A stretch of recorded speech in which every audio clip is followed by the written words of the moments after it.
So, good morning dear students. Once again welcome to the e-learning class organized by Global Concept School Kare. Dear students, you know that from the last 2 weeks we were working on chapter number 8, trigonometry. Trigonometry is a new word for you. आप लोगों ने trigonometry क्या है, किस तरह से trigonometric ratios होते हैं, कौन-कौन से कॉन्सेप्ट्स यूज होते हैं, कॉम्प्लीमेंट्री एंगल की बात करें या ट्रिग्नोमेट्रिक टेबल की बात करें, बेसिक एंगल्स की वैल्यूज की बात करें, और फिर हमने लास्ट में एक टॉपिक देखा दैट इज आइडेंटिटीज।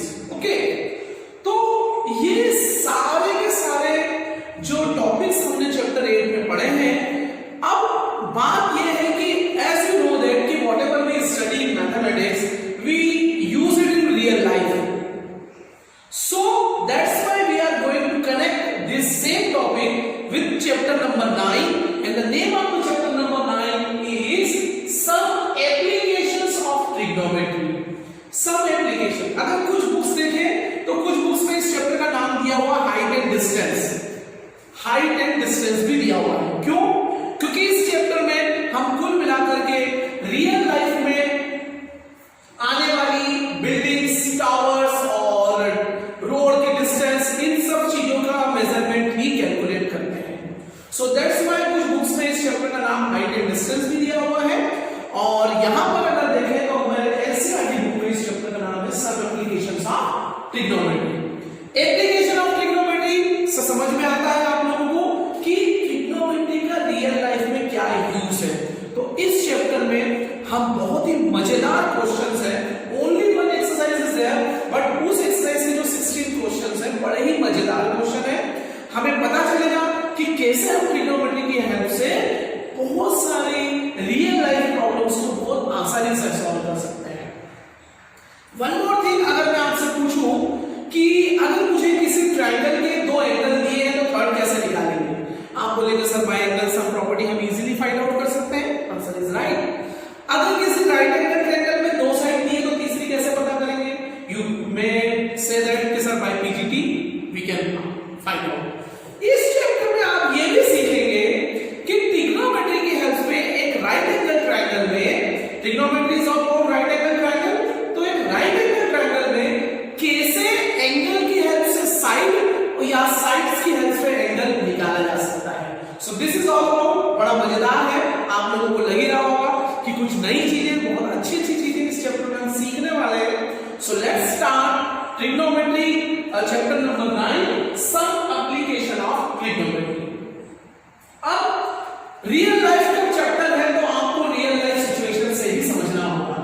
मैंने यहां पर एक डायग्राम क्रिएट किया है, इसको ध्यान से समझिए। ये डायग्राम क्या है? Suppose this is a building, ये एक बिल्डिंग है और this is the road. Okay, road के इस पॉइंट के ऊपर एक फ्रेंड यहां पर खड़ा हुआ है। सपोज आपको इसका कुछ भी नाम दे दें, सपोज आपने नाम दिया आपको ए या नाम दे दें पी और ये हो गया Q. Two friends are there, P and Q. Friend P इस बिल्डिंग के टॉप पर खड़े अपने फ्रेंड क्यू से अगर मान लो डिस्कस कर रहा है। आप खुद अपने आप को रख करके सोचें, you want to discuss with the friend which is standing at the top of a building. What will be the position of your head? आपकी इस हेड की पोजीशन में क्या चेंज आएगा? नॉर्मली हम देखें तो हम चीजों को इस तरह से देखते हैं, हमारे जो पैरेलल चीजें होती हैं हम उनको देखते हैं। लेकिन अगर कोई भी और ऑब्जेक्ट या कोई पर्सन अगर हमारी रीच से अगर ज्यादा डिस्टेंस पे, हाइट के ऊपर, तो हमें क्या करना पड़ेगा? हमें हमारी हेड को क्या करना होगा? एलिवेट का मतलब ये होता है टू अप, ऊपर की तरफ लेके जाना। तो अगर मान लो मुझे यहां पर खड़े होकर के इस फ्रेंड को देखना है, so what should I do? अभी मेरी नॉर्मल पोजीशन हेड की ये है, now I have to elevate my head. Okay, तो क्या हो रहा है यहां पर? जब फ्रेंड पी अपने फ्रेंड क्यू से डिस्कस करता है तो वो अपनी हेड को एलिवेट करता है। ये इसकी ये जो लाइन आपको दिख रही है, it is known as horizontal line. This is the normal position to see. Normal position है किसी व्यक्ति के देखने की, लेकिन जब वो अपने फ्रेंड को देखने की कोशिश करता है तो उसे अपनी हेड को एलिवेट करना पड़ता है, और इसकी ये हॉरिजॉन्टल लाइन जो नॉर्मल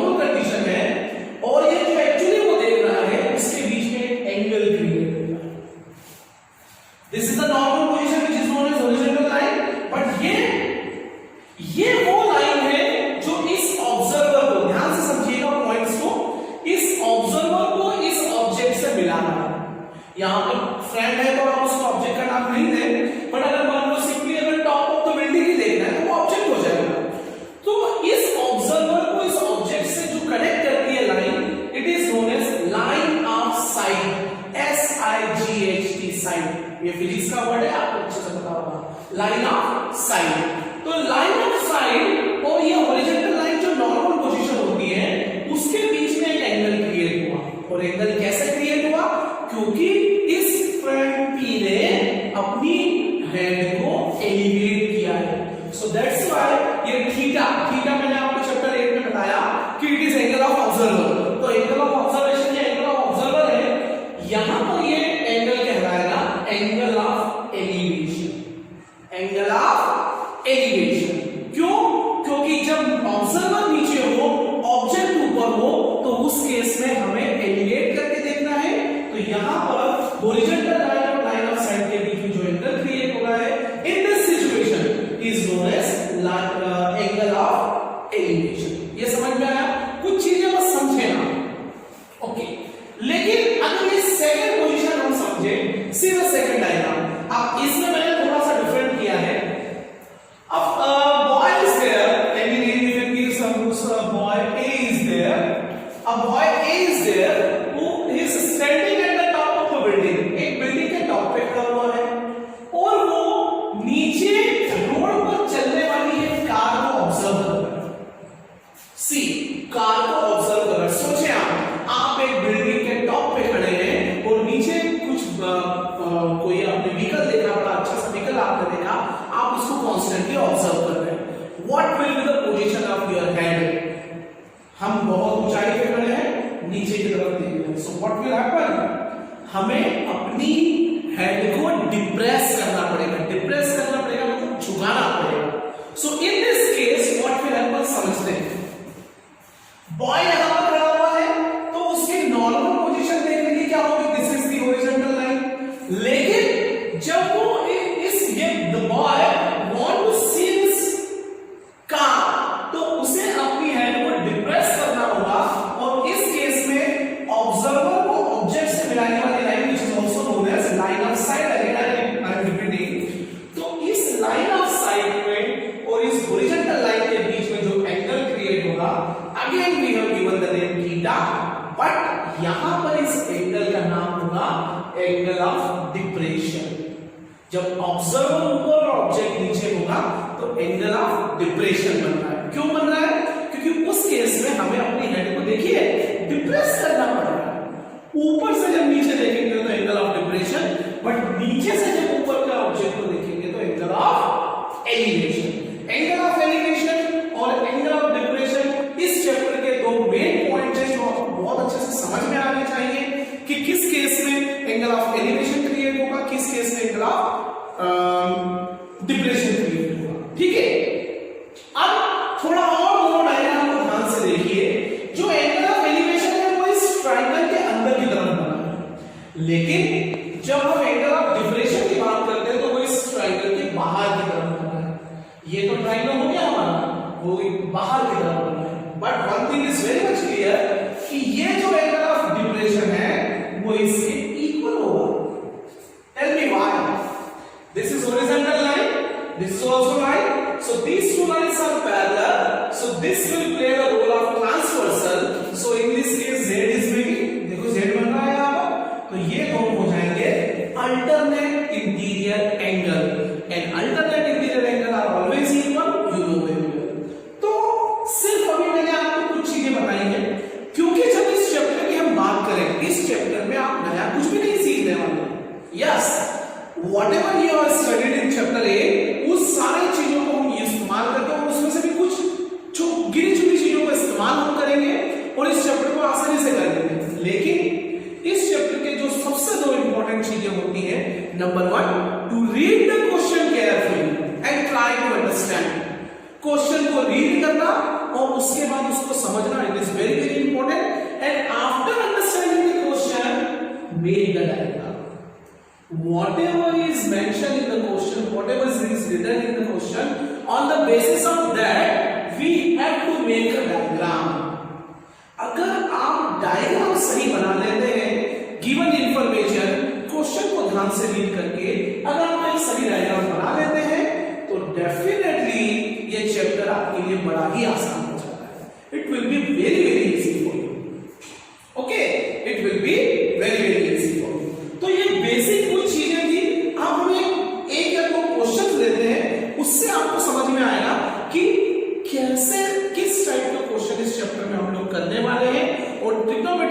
इस्तेमाल कैसे उससे होता है। चलिए, तो मैंने आप लोगों की बुक का I have taken example number 1 of your book only, NCERT book. Now, first of all, I am going to read the question. Just try to understand the question first, then we will make the diagram. Question is, a tower is standing vertically on a ground.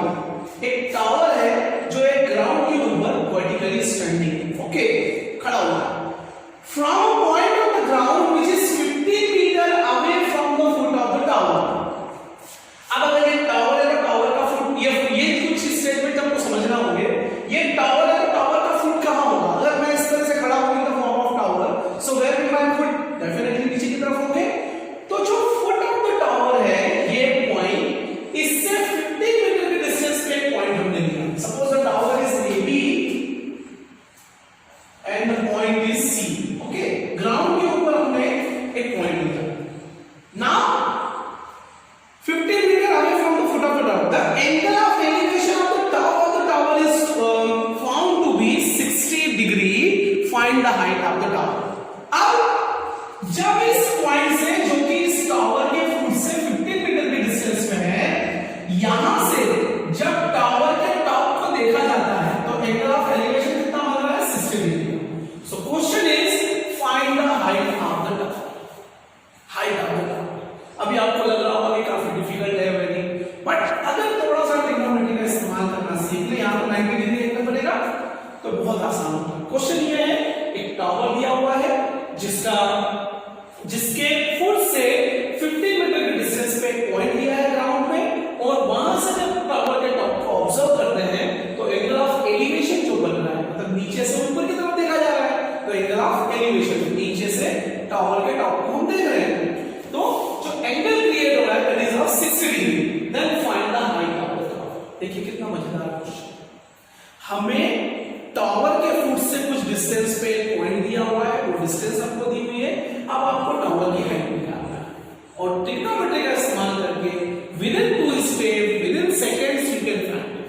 चलिए करें कैसे solve.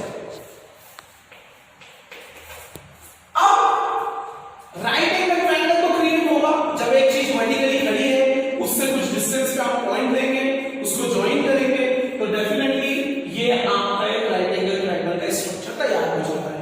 और हर question में यही होने वाला है. इस चीज को क्लियर कर लें, because trigonometry is all about right angle triangle. Okay, तो अगर मैं इस राइट एंगल ट्रायंगल को थोड़ा सा ध्यान से ऑब्जर्व करूं, और यहां पर थीटा है, अगर यहां पर थीटा है इस राइट एंगल ट्रायंगल एबीसी में, तो side opposite to theta will be perpendicular, side adjacent to theta will be base, side opposite to 90 degree will be hypotenuse. ये चीज हम चैप्टर 8 में अच्छे से सीख चुके हैं. अब अगर देखें तो इस राइट एंगल ट्रायंगल में हमें परपेंडिकुलर फाइंड आउट करना है और बेस दिया हुआ है. तो परपेंडिकुलर फाइंड आउट करना है और बेस दिया है. बस अब आपको यहां पर सोचना है कि ऐसा कौन सा ट्रिग्नोमेट्रिक रेशियो है आउट ऑफ 6 ट्रिग्नोमेट्रिक रेशियोज, ऐसा कौन सा ट्रिग्नोमेट्रिक रेशियो है जो कि परपेंडिकुलर और बेस से बना है. देखने जाएंगे तो दो मिलते हैं आपको. tan थीटा जो होता है परपेंडिकुलर अपॉन बेस, और दूसरा cot थीटा जो कि होता है बेस अपॉन परपेंडिकुलर. ओके, तो cot थीटा का इस्तेमाल करके भी इस क्वेश्चन को किया जा सकता है, और tan थीटा का इस्तेमाल करके भी इस क्वेश्चन को किया जा सकता है. तो चलिए tan थीटा का इस्तेमाल करते हैं.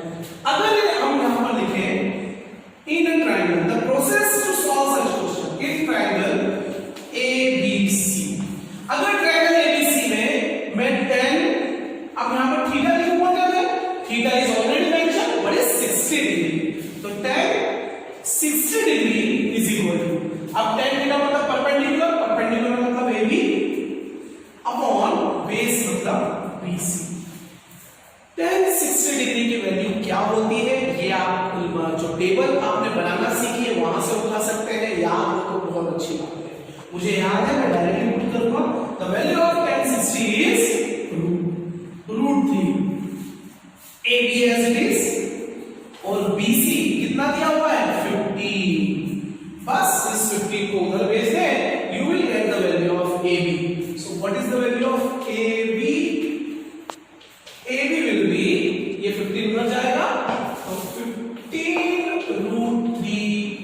यूनिट जो है मीटर है, सो दैट्स वाई मीटर। और ए बी क्या है? Height of the tower, height of the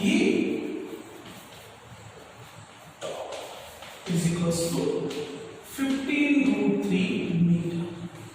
This is the way to solve the questions. और भी बहुत मजेदार क्वेश्चन है इस चैप्टर में। अभी पहले 5 क्वेश्चन जो इस एक्सरसाइज के हैं वो आपको करने हैं, क्योंकि वो 5 बड़े बेसिक से हैं, इजीली आप करेंगे। लेकिन जैसे जैसे हम आगे बढ़ेंगे कुछ और इंटरेस्टिंग क्वेश्चन आएंगे। So in the next video, in the next class हम उन क्वेश्चन को भी सॉल्व करेंगे। अभी मैं आपको एज ए होमवर्क सिर्फ फर्स्ट 5 क्वेश्चन ऑफ एक्सरसाइज 9.1 दे रहा हूं, उसको सॉल्व कीजिए। कॉन्सेप्ट एक बार आपके दिमाग में आ जाता है। अगेन आई एम रिपीटिंग, ऐसे क्वेश्चन को सॉल्व करने का सबसे बेस्ट तरीका है क्वेश्चन को ध्यान से रीड करें। क्वेश्चन जो